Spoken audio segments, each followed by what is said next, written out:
احمد کا کتب خانہ۔ احمد بہت ذہین اور سمجھدار بچہ تھا اور اس کو کتابیں پڑھنے کا بہت شوق تھا۔ اگر کہیں کوئی کتاب رکھی ہوتی تو اسے فوراً الفاٹے کر پڑھنے لگتا، لیکن اپنی اسکول کی تعلیم کی وجہ سے وہ غیر نصابی کتابیں پڑھ نہیں پاتا تھا۔ حال ہی میں احمد کے ابو نے ایک گھر خریدا۔ وہ گھر بہت بڑا اور شاندار تھا۔ جب وہ نئے گھر میں منتقل ہو رہے تھے تو دادا جان نے بھی اپنی پرانی چیزوں میں سے ایک صندوق نکالا۔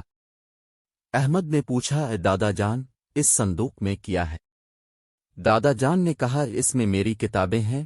مجھے کتابیں پڑھنے کا بہت شوق تھا، لیکن اب نظر کی کمزوری کی وجہ سے مجھے کتابیں پڑھنے میں بہت پریشانی ہوتی ہے۔ کوئی ان کتابوں کو پڑھتا بھی نہیں ہے، اس لیے میں یہ کتابیں ردی میں دے دوں گا یا کسی قدرداں کو عطیہ کر دوں گا۔ احمد نے کہا، دادا جان، اب مجھے یہ صندوق کھول کے دکھائیں، مجھے یہ کتابیں پڑھنی ہیں۔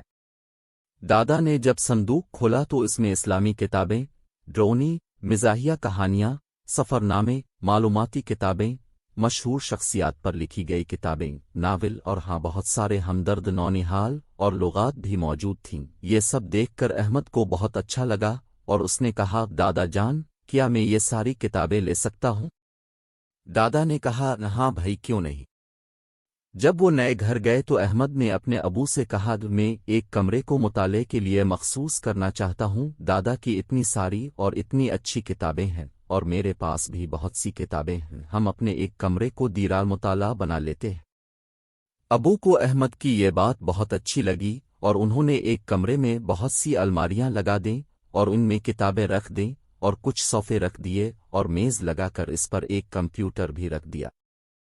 احمد کے شوق کو دیکھتے ہوئے ابو اکثر بازار سے نئی کتابیں احمد کے لیے خرید لیتے۔ احمد نے جب اپنے دوستوں کو بلایا اور اپنی کتابیں دکھائی تو ان کو یہ سب بہت اچھا لگا اور بہت شوق سے کتابیں پڑھیں۔ اکثر امی ابو بھی یہاں آ کر کتابیں پڑھتے اور احمد دادا کو کتابیں پڑھ کر سناتا اور احمد کے دوست ہر روز کتابیں پڑھنے آتے۔ احمد ہر مہینے اپنے جیب خرچ سے ایک کتاب خریدتا ہے اور اس طرح احمد کے کتب خانے میں مزید کتابوں کا اضافہ ہوتا جا رہا ہے۔